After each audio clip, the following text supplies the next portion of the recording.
Hello viewers, आज आपण मसाला पापडची recipe पाहणार आहोत। त्यासाठी आपल्याला लागणार आहे भाजलेला पापड, चाट मसाला, थोडेसे तिखट, थोडासा साधा मसाला, कट केलेला कांदा, कट केलेले लिंबू, कट केलेले टोमॅटो, थोडीशी सेव आणि कोथिंबीर।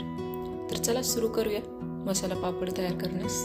तर सर्वप्रथम आपण मसाला पापडची टॉपिंग म्हणजे त्याचं सारण तयार करून घेऊया। ज्यासाठी आपल्याला लागणार आहे कट केलेला कांदा, कट केलेले टोमॅटो, मसाला आणि त्यामध्ये थोडेसे आपण लिंबू पिळणार आहोत, थोडेसे मीठ टाकणार आहोत व कोथिंबीर टाकून मिक्स करणार आहोत।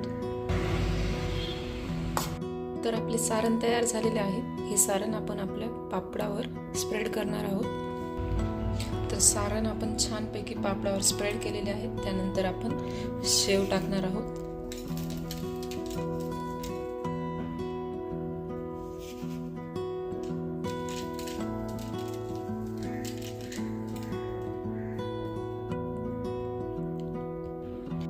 तर आपला मसाला पापड पूर्ण प्रकारे रेडी झालेला आहे।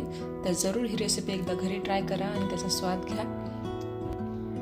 आणि प्लीज लाईक करा, सबस्क्राइब करा, शेयर करा आणि कमेंट करा। We will see you in the next video.